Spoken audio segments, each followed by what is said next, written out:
Angikwazi ukuphuma ngabampanga namhlanje unless But on that note, isithunywa nomthandazi nomprofeti into eyodwa. Ongumprofeti unesithunywa. In the depth of it, ongumprofeti ubuswa yizazi. In the depth of it, ongumthandazi ubuswa ngamanono. Bona bolela letlozi la hao le badimo ba hao. Bona itlo ba bona ba nka message ba o fa ibafa mangelo a le godimo, which is the angels. Bona ba nka message ba o sha go le godimo. Guys, Suzaza Lekes, let's do this. Let's do this. Suzaza Lekes, thank you so much. Ayizakala. Bakhona abangaphahli siyehle isithunywa kubona. Bakhona futhi abathi bona bayaphahla kodwa bese kuyakhuluma ingelosi.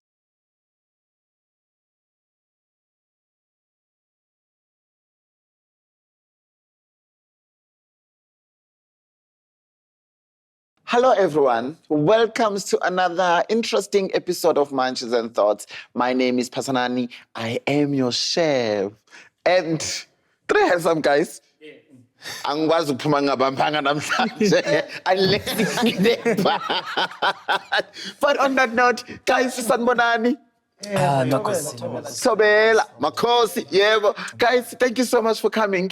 Please introduce yourself. Who are you? Where are you from? And what's special about you? And then 10-111 uzokwenza kanjalo nobaba uprofeti ngapha uzokwenza kanjalo. Emfuleni ophilayo emanzini laphayo siyakhuleka. Umakhosi Sizo lo khulumayo. I'm a prophet, a numerologist, and a spiritual teacher. Well, I don't conform to being a traditional healer, but I'm a universal healer. Yes. Universal healer? Universal healer. Wow. I would love to know more about that in future. Bab. 10-111 Dumandumane eyaduma ezizweni. Traqele ndala kundokundo mathithibala. Yabingelela ke bakhosi omkhulu phansi izibeni phasi kwesimo samanje. La kungangena emunye ngena mina kuphela. Ngiyabingelela ke i-10-111 lena endaweni yaseThembise Ivory Park la ngitholakala khona isigodlo sakithi la sikhona khona. Umuntu kamoya, umuntu odila kakhulu ngamanzi, umuntu futhi odila kakhulu ngento eziziba, umuntu odila kakhulu ngento eyimbanda, umuntu odila kakhulu ngomoya. Masikhuluma ngomoya sisuke sikhuluma ngento emayithinta mina. Indoda yomhlahlo ethi masishaya isilwane sifukazi lapho. Makuthiwa silanda into elahlekile silanda ngawumoya kuphela nje. Amen. Makhosi. Makhosi. Size kuwena bapha. Ngathobela khotsong nthokozane le kae. This is Prophet speaking. The tea, I'm just quite sure ba bangata ba makala pile tea yemetseng. This is Otiselane Eskele Motsonga from Limpopo kwa Jane First Khaira Skukhune. Yeah, ke ye mongwe ba ileng gore ba lefapha la offer batho the spiritual teachings. Ka ke realize gore batho ba ngata ba kena ka ga dilo tsa semoya empa ga ba sena tlhaloganyo. So this is Prophet now o fitlhile ka jeko o tlo dila lena go no bontsha gore what is right, what is not right. Thank you. Oh, thank you so much. Ngiyabonga. Nibazwile ke bakhulumile ukuthi bangobani babuyaphi. Kuzoshisa kakhulu ka Munches and Thoughts. Asizange uzodlala la. Siyakala. As I proceed. Namhlanje we are talking about Abathandazi, izithunywa and abaprofeti. Ngifuna ukwazi ukuthi kungabe abathandazi, isithunywa nabaprofeti kuyafana na? Uma kufana kufana kanjani? Uma kungafani akufani kanjani? And yes, nizoqhubeka nichaze okuningi kulokho esikhuluma ngakho. Ngiphinde ngifuna ukwazi ingelosi nedlozi kungabe kuyafana, uma kungafani akufani kanjani? Uma kufana kufana kanjani? And then sizoqhubeka nje. So any of you an overview.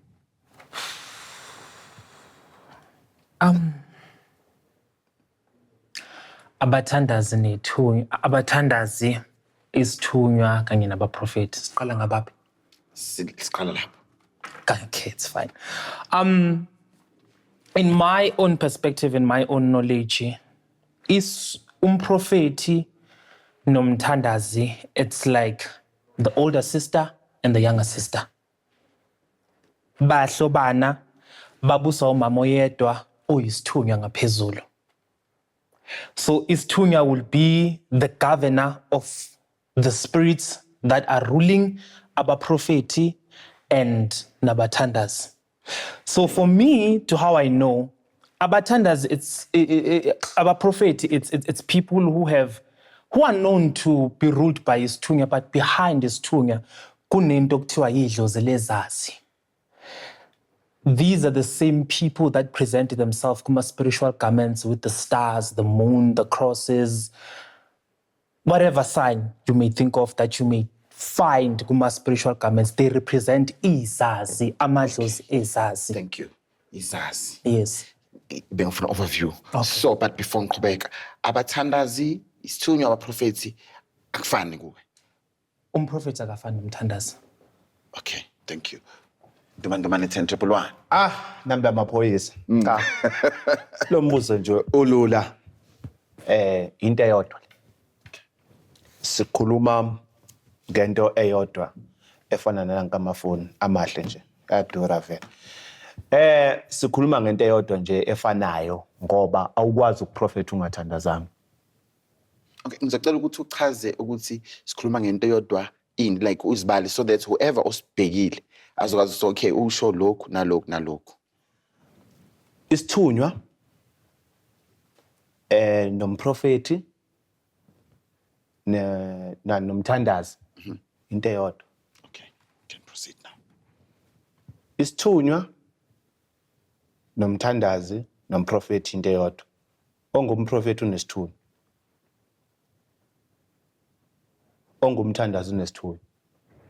Before azoqala ukuthandaza, before azoprofeta umuntu, uyakhuleka.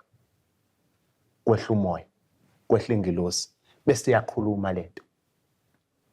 Asikhulumi ke ngabanye aba-edile ngoba khona aba-edayo cha. Sikhuluma ngento eclean ehlambulukile. Isithunywa nje into eyodwa. Sikhuluma ngento eyi-1 manje, ayihluki lento. Ngeke uhambise imoto ngamasonto awu-3 hamba ngamasonto awu-4. Makhosi. Yeah, prophetia ra kene ka gare. A imele setšhaba se ko gago. Emela setšhaba sa ko gae ntate. Yeah, re ke semele ka bonna khosa nka se semele ka bonna go tsoba le bothata. Ntho tse re le boletseng ka tsona mo ke mprofeta ke morapedi ke sethunywa, right? Right, ke ntho e teng. But di differa ka go bereka. Ga di bereke go tshwana. Biang. Remember, we have got someone who's spiritually gifted and someone who's spiritual inclination. You understand? So, the one who's spiritually gifted and the one who's spiritual inclination, the one who's spiritual inclination,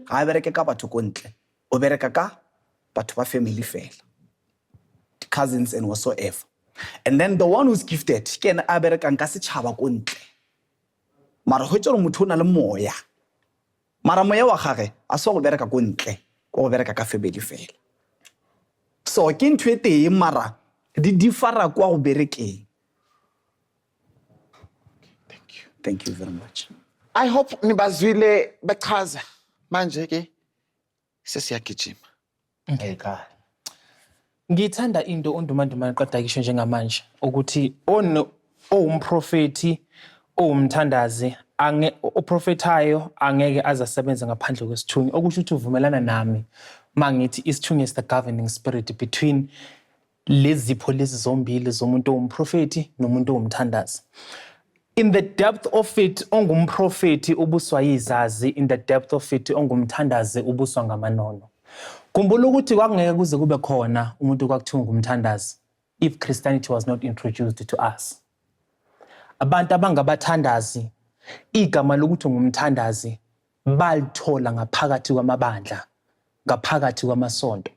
How do you get to know that? It's because of the original people babengabathandazi kwangabogogo abadala ababengabathandazi emasontweni.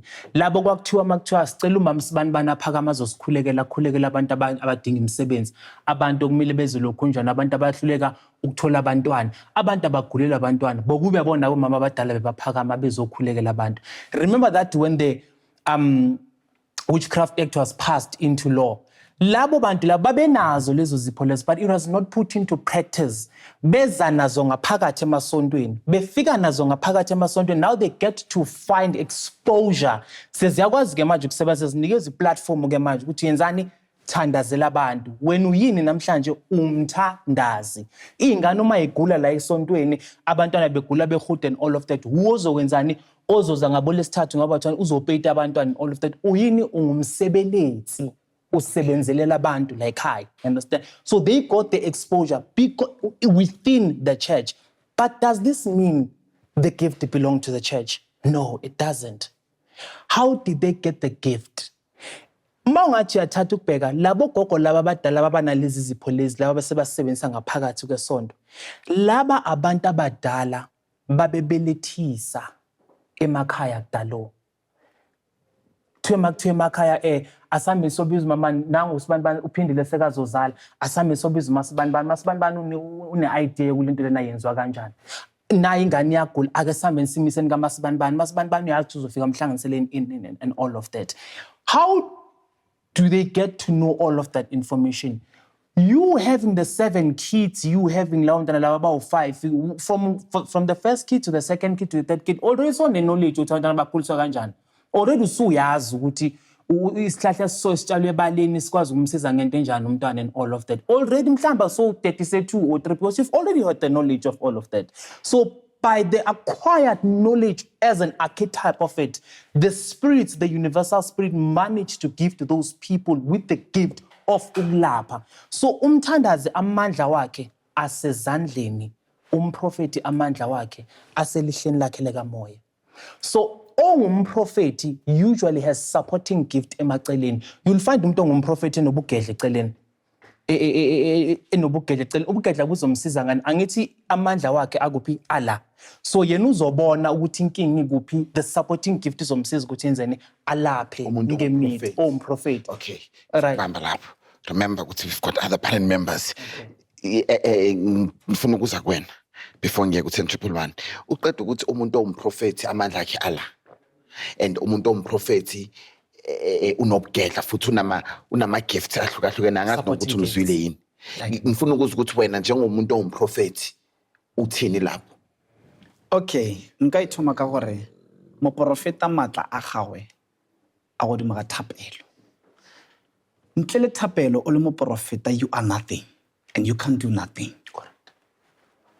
Because remember moprofeta ke motho e leng gore right now I myself ne he ke rapela ke ntsha thapelo ya ka rapela ke lebishitse go modimo ne but hena ga tlo responda ga respond straight ko nna on responda according to tlozilaka bua le tlozilaka la respond that is why ke re wetse boshego o kgonotla a certain ring modimo o bulela le tlozilaka. Yes. Okay. And then tlozilaka e ba lona le kgonang go bua le nna. Because he ke tlo tsena street tabeng ko gore ga ona motho ba re gona le matla go bua le modimo. Ate bo botle nga for example right now bo botle he re thoma rapela dintho tse di tsamaiso right now e khuna mafase ka matole ke kopa like an example ke kopa a Mercedes Benz ne he ke kopa Mercedes Benz tlozilaka Sorry, akuna uthi wena akuna muntu akunaye umuntu onamandla okukhuluma noNkulunkulu. That's what you said. Let me I don't know if Okay, let me explain this one so that you can understand it very well ne. Ha ke be so. A gona motho ana le go matla go bua le modimo except the person ana le go sethunya. Okay. Moprofeta. Yes, yes. Proceed. Moprofeta. Okay. Ke ena motho a gonang gore ga bolela a rapela directly to God. Message wa go ya straight go modimo.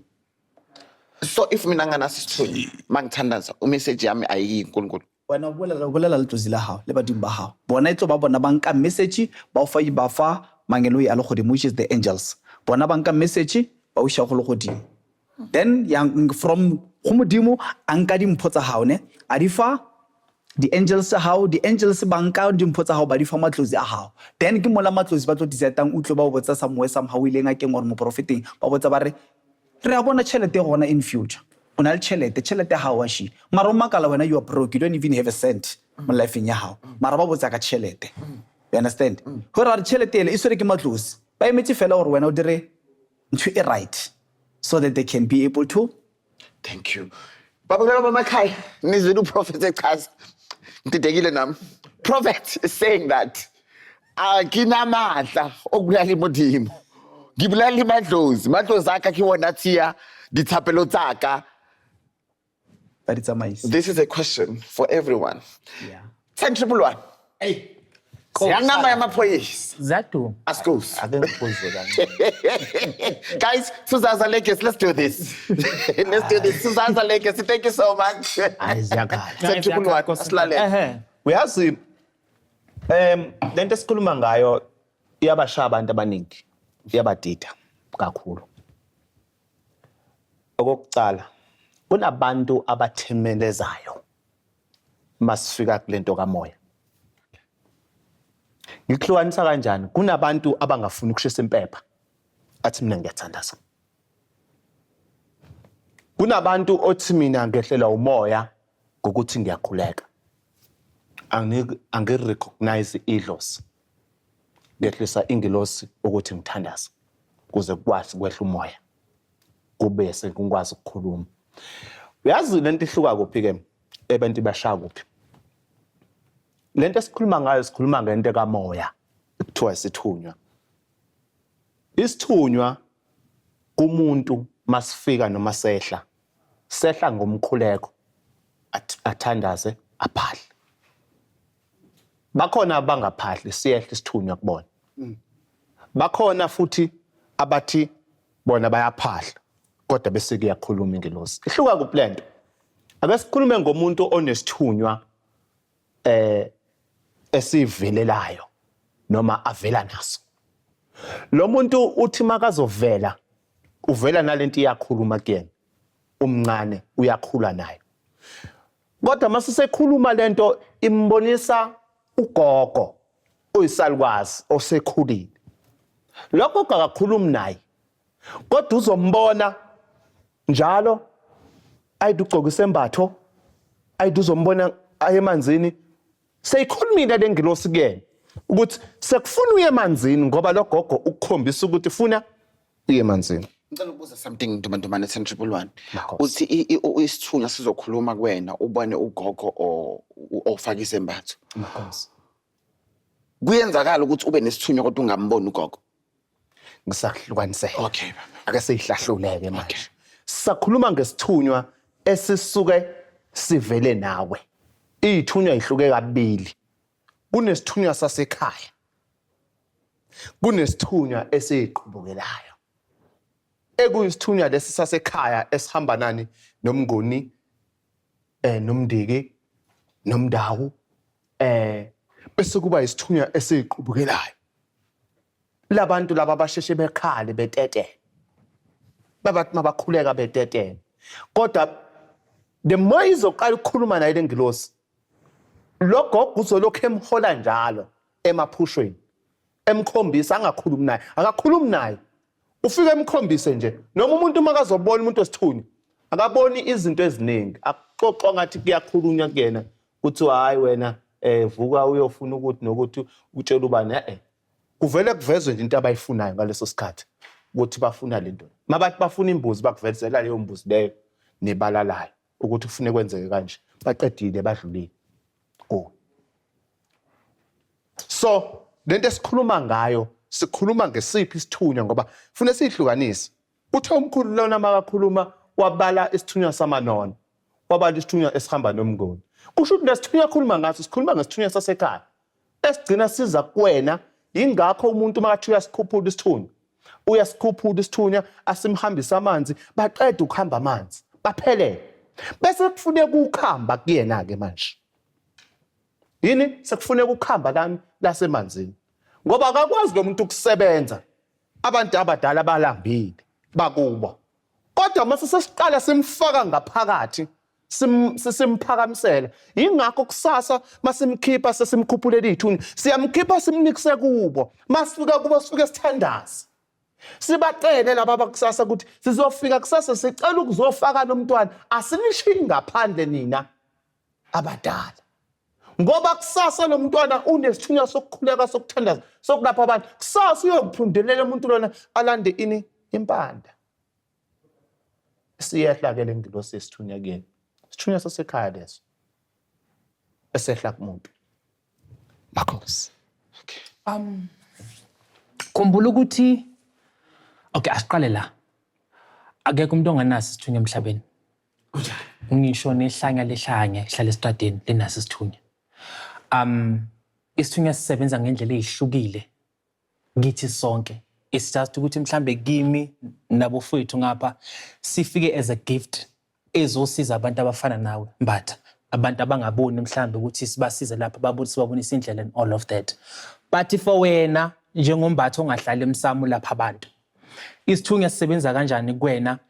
Isithunywa singafika kuwe uthi usavuka namhlanje ekseni uthi uhamba mhlambe emsebenzini uthi uzondlula ngakiphi indlela sithi ungandluli ngakuleyo ndlela leyo namhlanje. Kuzoba khona ingozi ezokwenzeka. Phuma kuwena ukuthi uyasilalela o uyageza uyadrive uphuma ngaleyo ndlela leyo. But sona sikuwonile, sikutshelile ukuthi kuzoba khona ingozi ezokwenzeka. So to some people isithunywa sakhe it works as an intuition. To me isithunywa sami it works as a gift. Also do not forget that isithunywa umoya wemvelo. It's a universal spirit on itself.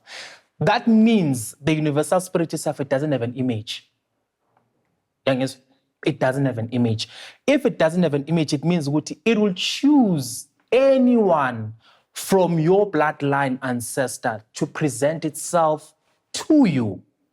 So it can choose your grandmother to present itself to you. Or sometimes it happens ukuthi lo gogo loyo mhlambe bekugogo says example bekugogo beka sonta nje bekumuntu beka ithandazela and all of that. Waye naso vele isipho. Umezofika ngale kulamathonga, that ancestor will operate under the universal spirit of isithunywa. That means it will be someone who is closer to you than uzokwazi ukuba isithunywa sakho kuwena. Usually I usually tell people ukuthi actually ukuthi umuntu abe isithunywa kuwena engakho close nawe. It needs to be someone who's closer to you. Then that person can be isithunywa sakho. Okay. Baba Prophet. Moranaka. Morena. Wa itse go nna le a ke bolele tsone ka mogare ga tsela ya semoya. Re na le mehuta e meraro e leng gore ya fapana, which is our spiritual calling, gift and inclination. Kore ke batlo ke na mo ye cause ye ke yona head ya spirituality mo spiritual thing. The moment o ka nna ngaka or wa nna mo sangoma or wa nna mo profeta go ba wa nna ngaka mo profeta, but wa sa kgone tse bore mo go tsetse 3 o wela mo kae, totally you are lost. I think we're having a lot of people facing that.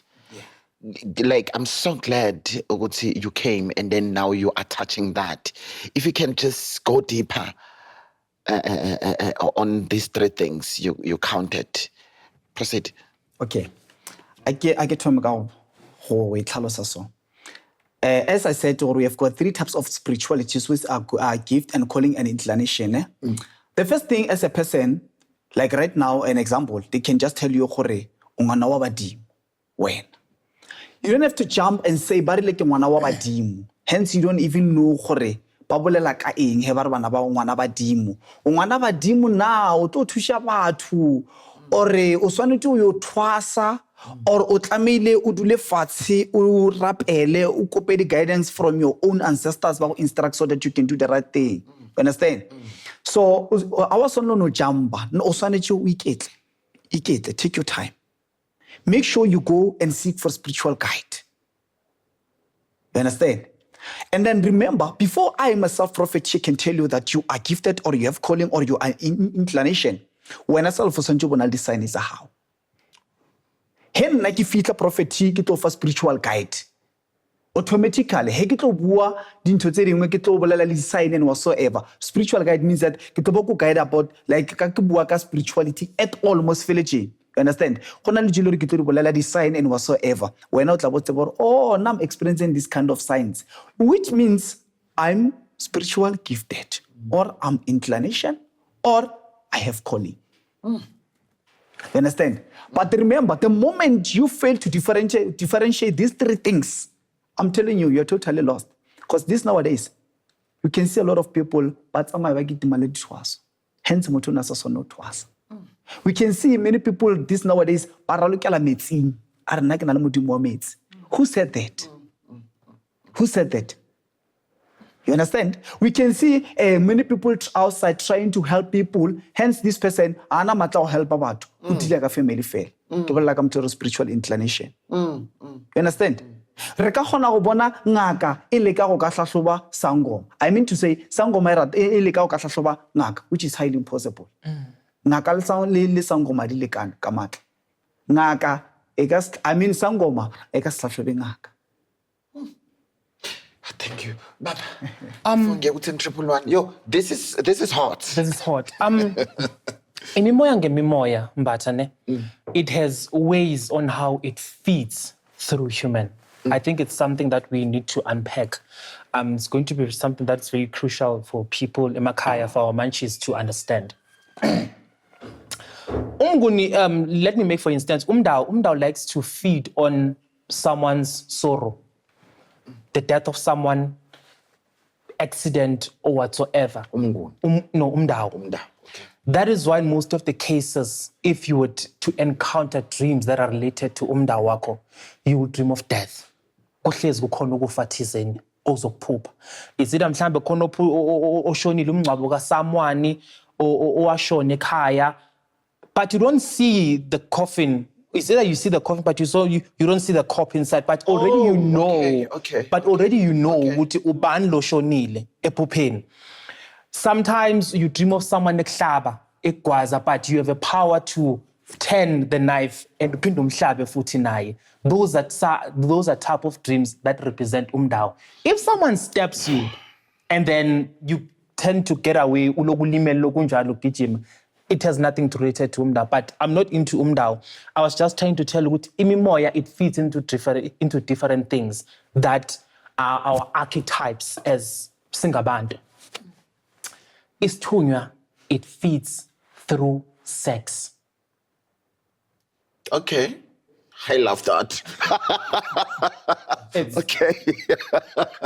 Okay, let's hear that. It's going to be interesting. It is interesting already. It's not? It is. Izithunywa, it feeds through sex.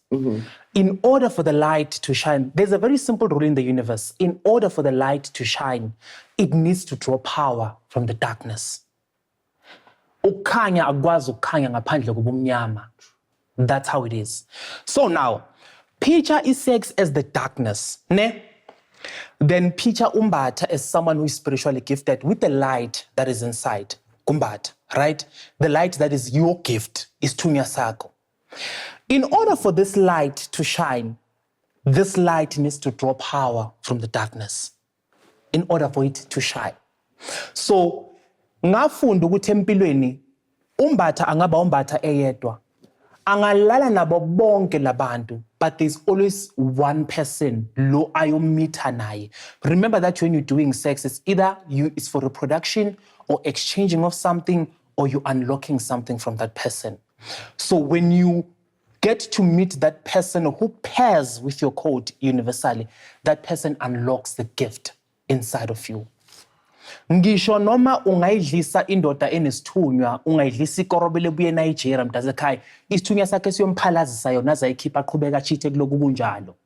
Because of what? He needs to draw power from the darkness. He needs to continue sleeping with this woman for the fact that he needs to drop her up until he come across that type of a woman who pairs with the code jacket, then that woman unlocks the gift inside of him. Thank you. Okay. It's very important. Okay. Now, omunye umuntu angathi, but makhosi thina isithunywa sisazi kuyisipho lesi, one has to be clean and all of that. One has to cleanse themselves and all of that. One needs to abstain from sex and all of that. You know that, right? Yes. After isithunywa sakho sesidrawile the power from the darkness and everything like that. So umtholile lo muntu lo nokumele unlock that power in you. Wonke umuntu uzokubona Mbatha ukuthi unesipho. Everyone ohlangana nayo uzokuthi Mbatha unesipho, Mbatha unesipho, because wathi lokukhanya sekuyakhanya kwena. Nabanelihlo lakamoya sabayakubona. You understand? Now, what will happen is it's in the duty of isithunywa sakho to make sure that you no longer draw power from that, because sekuyakhanya ngaphakathi. What isithunywa sakho will do, it will sink you through depression and anxiety. When you get into depression, what do? You limit yourself from the outside circle. You put yourself in indoors. And when you put yourself in indoors, it's a sign that isithunywa sakho is saying, hi, how are you doing? It's time me and you we talk. It's time for me to introduce myself to you because I have been here for quite a long time. But just because when you say kanyeni, do not look those people ngendlela embi because you draw power from those people. Namhlanje lo muntu oyena usizwe yilabantu labayana. That is why isithunywa masifika emaphupheni most of the time. It uses sex dreams. You dream of you having sex. You will dream of people having sex. You will dream of someone naked. You will dream of someone showing you their private parts. Or you'll experience a sleep paralysis, someone sleeping with you. Ungahamba uye emfuleni, uhamba uyokhuleka uma ubuya ntambama ibuye lento ilale nawe. Kanti umndawo wakho wasemanzini uzama uzokutshela ukuthi ngikubonile ubukhona. I saw you, you were there, and I acknowledge your presence. I rest my case. 10-1. Asise baba ukuthi uzilo zakweni bakhulumile and umbuzo samile wena kulento esikhuluma ngayo uvo lwakho luthini nozakweni uqeda ukukhuluma nomunye ngapha eceleni sisaqhubeka. Yemthiya. Yebo. Abanye bethiwa ngofokazana. Ake ngisho kanje. Bayachaza ozakwethu. Kodwa khona into abayishiyayo. Empeleni sikhuluma ngesithunywa la. Isiphi isithunywa esikhuluma ngaso? Uzakwethu uyachaza ngapha. Nozakwethu uyachaza ngapha. Basakhuluma ngesithunywa sani sasekhaya. Isithunywa sasekhaya bakhuluma ngaso. Asakakhulumi ngesithunywa esehla kumuntu eseyinkazimulo. Okay. Kunesithunywa senkazimulo ekuyisithunywa sakhona umuntu wakhona phila ngamanzi. Uzombona ngani akafaka ubuhlalo isithunywa sakhe sifaka intambo. Akanabo ubuhlalo ufaka intambo. Boniswe intambo ufake zona. Isithunywa leso sani esiqhubukelayo kulo muntu loyo. Mase sesikhuluma ngesithunywa somuntu onesithunywa sasekhaya ilesi sengivumelana kuloko abakuchazayo. La sekwehla khona ke lo mndawo. Kodwa ke kuyangithusa ukuthi umndawo uyalala nomuntu. Mina ngithatha njengesilwane lokho. Lo muntu loyo kusho ukuthi sanedlozi ngolile safuna selugeza. Kodwa ke topic angelinda. Ngoba safuna ukuthi sichaze kule ndawo. Vele isazobuya le ngiyayibona ibuya. But asize Le ekufuna ukuthi siyilandele kakhulu kuyimanje ile izithunywa ezihlukayo kubantu. Right, kunabantu abahambayo manje bayakogobela bawufuna ulwazi lokukhula athi umuntu unabantu abadala unedlozi ubona uhlalo ubona amabhayi ubona ini ubona lezi zinto lezi ngathi zobungoma kanti lo muntu inengilosi yasekhaya eyinesithunywa kulo muntu efuna ukukhushulwa ithi ngakhushulwa kulo muntu lona ikhushulwe ngentaba noma ngamanzi kuhlukuni ukuthi isiphi isithunywa esisuke simlandela kunesithunywa esihlala kumlozi kunabantu abanezithunywa ezihlukile angadonsi ngesithunywa esisodwa. Umthola ukuthi umuntu wakhona isithunywa sakhe usebenzisa isithunywa samanzi, isithunywa sentaba, isithunywa sempambano zomgwaqo, isithunywa saphezulu, isithunywa somlozi, isithunywa sehlala. Lo muntu lezithunywa uyisebenzisa bhande linye. Lemezo qala kuyicombine zonke lezithunywa ziba ndawonye. Kunosika suka lenza. Asuka khonjiswe ngabantu abakubo. Kufana njengami. Nginejazi nomhlaba nombala wonke. Ngidonsa ngazo zonke. Kodwa uma ningavuka kuwena Mbatha lelo jazi ngeke ngilespeni ukufana mina nawe. The reason why kimi representa ubunzima bami engidlule kulo le jazi ngalo kulento engiyimbathe. Nakuwe lisuke lirepresenta okunye okusuke kufana necishe kufana engakusiza ngakho ukuthi ngokumbona ngifake leli jazi lirepresenta imimoya ehlukile. Ingakho kunesithunywa sasekhaya kunesithunywa sesivelela kumuntu avela naso. Makhosi. Baba angikuzwe ngizogoqa le phela la siqeda icontent sizoqhubekela ku round 2.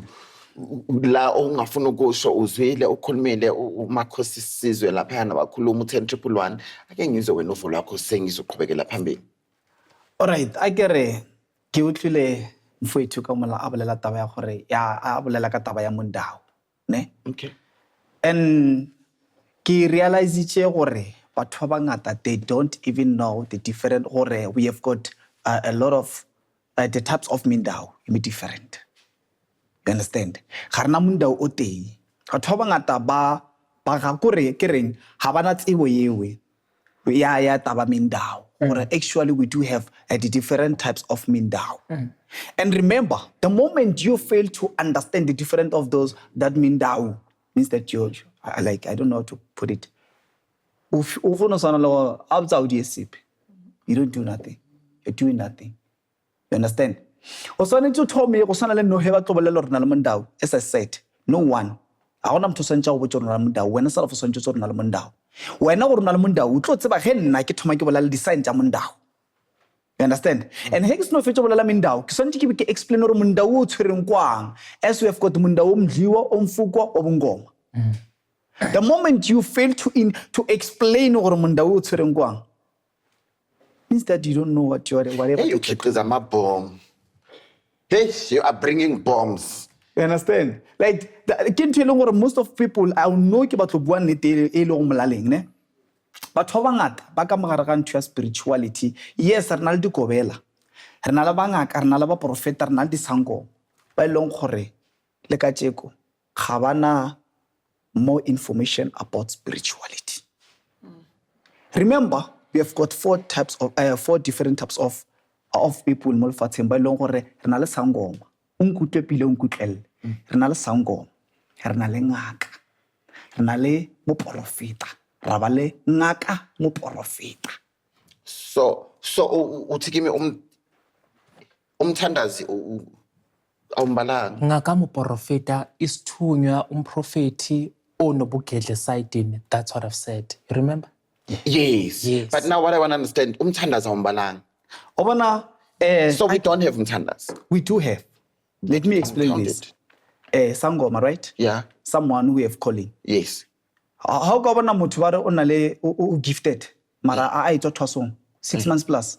Oh, they are lying to you. That person is not gifted. Onale calling. Okay. Yes. Okay. 2. How come Mothupa na wo gifted? O tswala fasile mpho ya gawe. O tswala o kore ha thoma a gola. From bunyane be ha go ba le di-sign tse ngata tse automatically yes motho o gifted o na le mpho ke mpho ya gagwe calling o pheta ntho ya ka moragene ba go shetseng yona you understand o a bitswa o bitsa ke badimo ba ha ba ka moragene exactly you understand calling o ka no kry le gore ka mogae tadiso e ke rata o phela ke botsa batho kere ask yourself a question why ka lapeng la masangoma o sango go ba le ndumba tse 3 mara ka lapeng la dingaka go na le dindumba tse 3 because batho ba le kidingaka mara kidingaka di different re fika re na le minda mnguni mdiki and whatsoever you understand ba gifted batho ba kidingaka bo bohle mara ba pheta mebereko e different mara sangoma yes I'm getting you now. Yes. I'm getting you now. Ba sangoma remember o re ile re nkgono wa ka o atlileng ko nna tlong fa sekhwama sa hae nna e bereka ka o di tsholla fela fase a sena le thula gore ka kgona mprofeta ntle di gagara a gona ntho ke tlo go e dira le nna ko no bereka ka di gagara tsela and if nkgono wa ka na sena koloi nna ke tlo khundukhuna mako fa se ka mkopa koloi na sena nna e hlotse yena nna go itse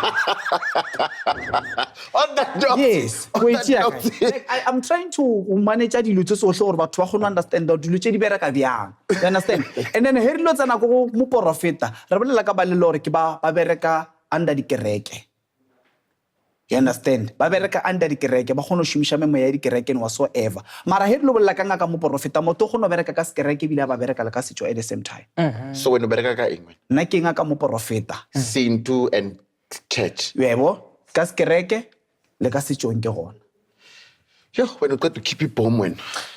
Ake sibuyele. Khona indaba esishiyayo. Yeah. And ngoba sishiya kusasa izobuya futhi ibuye kabi. Wemthiya Mbatha. Uyazi kukhona into esilahlayo la. Kukhona into esilahlayo, esilahla kuphi na?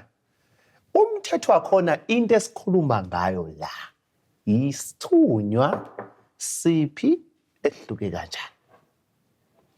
Sengiya kuphike kwena siye kule Abathandazi abanezithunywa ekuthiwa izithunywa zani zobusiyoni. Manje sekufuna ukuthi sibuye Abathandazi banezithunywa zobusiyoni. ngifuna ukukuchazela ukuthi kunabathandazi abanezithunywa zani zobusiyoni. Masikhuluma ngomuntu onesithunywa sobusiyoni, sisuke sikhuluma ngomuntu onesithunywa kodwa isithunywa sakhe sokukhulekela ibandla, avula ibandla, athandazela abantu bebandla baphile. Isithunywa sakhe simlingele lapho kuthiwa isithunywa sani sobusiyoni. Bese kuba khona ke othathekile, omonasi. Bese ubabona sebavula indumba, sebalapha abantu sebanemithi, sebanakho konke. Othathekile. Sebathathekile lapho. The reason why kunento kaSo la sikhuluma ngayo kuyimanje. Ake sibuye nda, khona defuna sibuye kuyona. Yini lento esikhuluma ngayo? Ake sikhulume nda. Ungakangivimbi emthini. Okay. Ngoba khona la ngifuna ukuthi siye khona. Sibalahlile labantu. Okay. Sikhuluma ngomuntu onesithunywa. Bonke abantu sebanesithunywa sasekhaya. South Africa yonke sinesithunywa sasekhaya. The reason why isithunywa sikhuluma ngomuntu oguqula amanzi. Athi siwasho asithandazele. Kwahle siwasho. Mase sesiqala sisebenzisa iwayini noma sisebenzisa umkhandu, susebenzisela ukuguqula sithi lo muntu simphi, sesisebenzisa impanda lapho. Oh wow. Yalahleka ke manje lento esithunywa. Kungani kunjalo? Umuntu wesithunywa sobusiyoni okuthandaza uphiwe ukuthi eguqula amanzi, ewathandazele, eguqukela amanzi ephilisa umuntu entweni esuke iphila kuyena ngesithunywa ehlelwe sona. Abantu ngiyangithola yini? Ngiyakuzwa. Bese kwehlela ukuthi manje sekuneyiwasho zomkhandu abayikho abathandazela amanzi sebafishane, sebabalwa.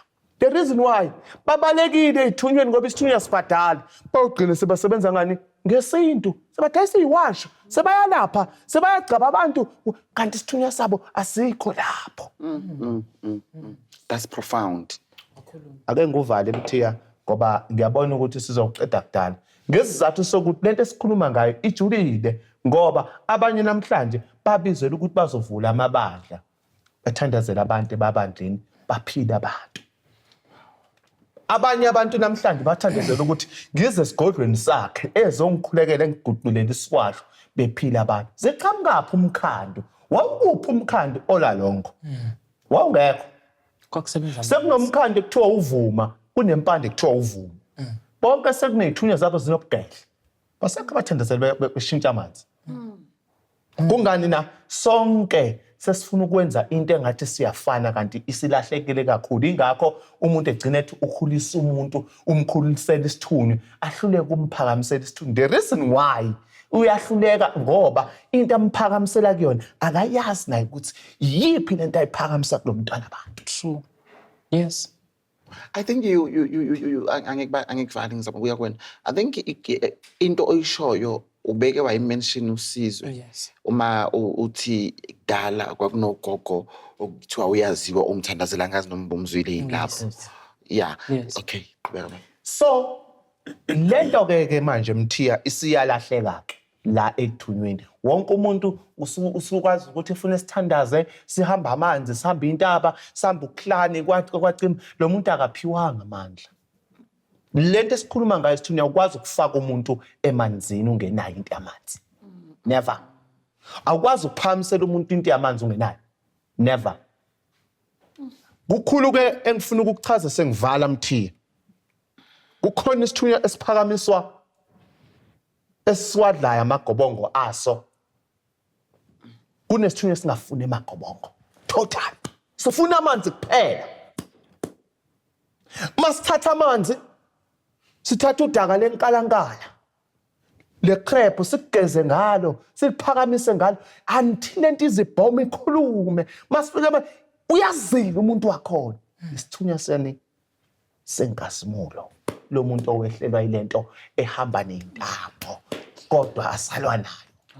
Makhosi. Before, sorry. Ere nka rata go tsweletsa tabe nngwe e nyane go se mfethu na se bolela. Ne? You know, ke realize gore batho ba bangata this nowadays, including us, ba profeta dingaka di sangoma bo bote. Ga re sa shumisha letlo la semoya, letlo la legodimo. We are now using what you call spiritual intelligence.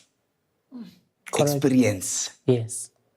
And that is why we even now, this nowadays, fail to understand gore ga botse motho ana le go tshunywa ke motho mo jwang. No motho le gore ga na mundau at all. Wa mfuko omdliwa bungoma o pheta tsa bondau. And a whole lot lebelela nthwela pila. O na le motho a metsa gore it's a kobela. Kobela ke ena re go pheta. So gore a re nna go ya ka nna ke nagana gore that person who athosa mo kobela, even including ni kobela gage, ba sa hloka go thosa ba le two. They don't know nothing. Remember gore I myself ke tsebe ka sethunywa.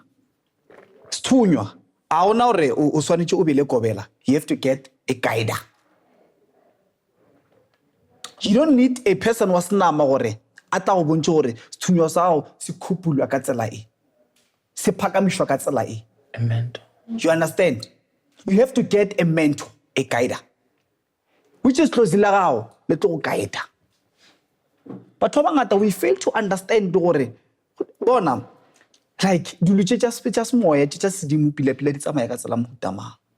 Re kwana le go tšea dilo ra di šomiša go ya ka mokgwa rena re naganang gore ge re di šomiša ka tsela e ke ka mokgwa di swantse di bereke ka gona. Kante no. That is why today you can go outside there, ne? Wa nka ba profeta ba 10 ba bea mo ba re gore na re ba profeta o ba botšiša gore ke kopa le mpotse profeta wa go botswa kae o phagamišitše jwang go dirala nga bona. That person, she or he can't tell you nothing. Wa bitša motho a re go ke na le mondau wa mmea mo re ke kopa mpotse ka mondau wa gore ke mondau o mo jwang, where it originates from, where go iragalang ka ona. That person, she or he can't tell you nothing about mondau. They don't know nothing about mondau. But ba dira bondau. That is why this nowadays o tlo bona ka gare ga ntlo ya kobela go na le mathosana I 10. Those people ka moka ba pere lešela le le 1 ba ja go tshwana ba rapela go tshwana ba emetseng ka nako e kwa ba dira ntho e 1. Wa bona re mola go sa bereka le tlosi go bereka intelligent experience yang kobela. Thank you very much. Yo. So that is kin to ke boleleng kare I myself, my name is Prophet. Many people outside Pansabaka is spiritual teacher. I'm giving spiritual teachings. I make sure before you enter and say go twasa. So njetse go twasa. Ngiyafisa mthiya ukuthi ngelinye ilanga sika singene kakhulu kodwa asibeke lelinye ilanga ngoba lento ethintekayo namhlanje yomndawo. Mangake sikhulume ngomndawo singagcine kushona leli langa. Isizathu why umuntu womndawo onesithunywa somndawo zibe rich into ayikhuluma yile wahluleka ukukhuluma la wakhuluma into engazwakala lo tsatsa siwona umndawo lo akasiqhubekeni ngoba masingakhuluma ngaleyo hey izobuya le episode izoqhubeka ngoba isizathu why isithunywa somuntu mase sinomndawo sinomndiki sinomlosi sesisuke manje simkhombisa inkomo nembuzi sekusuke sesiya kwesinye indawo lo muntu akahambanga wayogida akahambanga wayo lo muntu wayohlala kagobela lo muntu uthema kahlala ekhaya yehla lento imtshela uyathunywa lo muntu kodwa before azothunywa kuye kuthiwa hamba ku10 10 efika kunikise emanzini eqinise lento kusasa uqabane no10 kanti u10 usuyiqedile indima yakho nawe usihamba indlela yakho abantu bakho sebanele sesinele isithunywa sakho sesikujethe hamba emanzini hamba entabeni bafuna ukuthi into eyingozi ngabantu beyithunywa yodwa but bedlule nabakubonisa isembatho bakubona isembatho umuntu engathi ungqokele isembatho lesi bese bathi uyasibona ngithi uyasibona lesembatho dindlule lesombatho I do petty tools seqedile sekufuna ukuthi wena manje uyosifuna lesembatho ubuyisiphahle usikhulekise siphakanyiswe kusasa uthola ukuthi lo muntu loyo usuyahamba ke manje usushayela isigubhu ukuthi uphamise umndawo uphamisele umngoni uphamise lento iyayikhulumela kuyena yingakho kuthiwa kunabantu abahazenzelayo abayithwasisayo abanezithunya ezikanja izithunya zasekhaya ezehla kubantu abantu abasose like self-initiate. yes of course Okay, ngiyakufela lapho. Ngisiku sengizovala episode isikhathi sami. And before you proceed baba ne, Yes. ngizonibiza futhi. Okay. I'm declaring that because ngibona isikhathi sami and since ngiqale late because of load shedding and the other guest, but ngizokunika ithuba then bese ngisho the last and then none then see it, but we are not done. Proceed. Thank you. Mbatha ngithi ngikubonge bakithi ngibonga ukuthi ngihlanganise ne-types yami namhlanje. I-types yami ngiphatha ama-self initiate nje namhlanje yiwo wodwa la ngapha namhlanje. But one thing that I want to emphasize and I would want to encourage healers is that may we not box spirituality into tradition and culture and politicize it. May we learn to understand the fluidity of African spirituality. May you learn to understand spirituality and understand Africanism, which includes culture and tradition.